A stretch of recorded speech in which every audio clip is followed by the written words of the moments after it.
All right, let's get to it, man. So we got Sean Porter versus Paulie Malignaggi. This is a very good fight. I mean, this year's coming out to be a good year so far.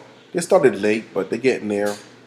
Uh, I want to show this clip only because it shows you how strong Sean Porter looked. You know, he said he could. I mean, he used to fight at 154, and he said he could have fought at 160, and he actually in sparring knocked down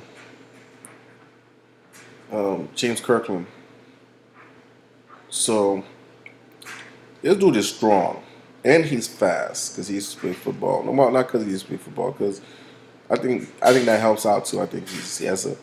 Some people box, some people are very athletic in their boxes, right? Um, with Paulie, I think when he fights Paulie, it's gonna say a lot about his chances against Floyd Mayweather. I mean, that's the father's plan for him to fight Floyd Mayweather.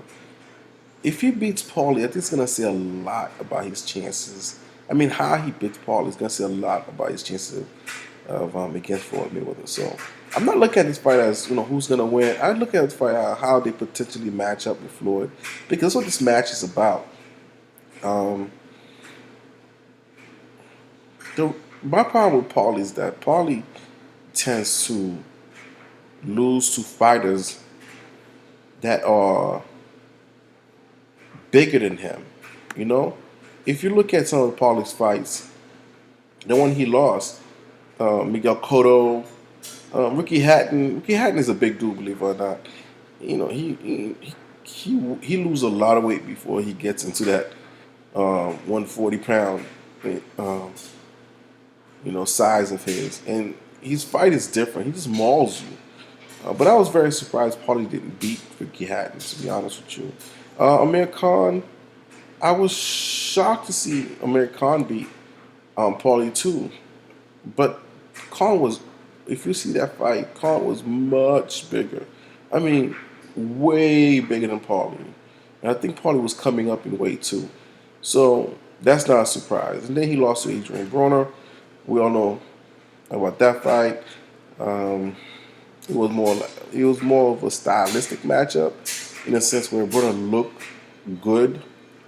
I mean, not didn't look good, but he looks like he's doing something, by countering and not engaging too much with Paulie. So that fight could have gone either way. I still had Adrian winning by split decision as well. Close decision as well. Sean Porter, I take Sean Porter to beat Malignaggi only because Sean Porter is so much bigger and Sean Porter doesn't care about coming in. I think this kid is very hungry. His dad's hungry.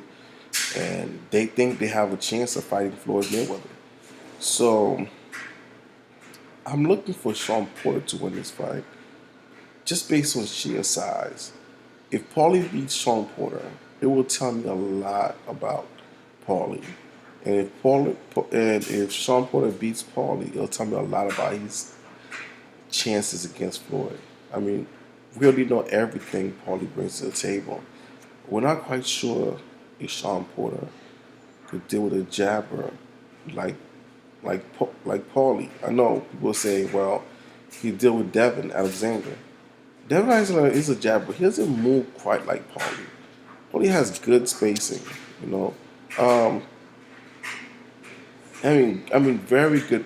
Has better footwork than Alexander. Not a stiffer jab, but just better footwork.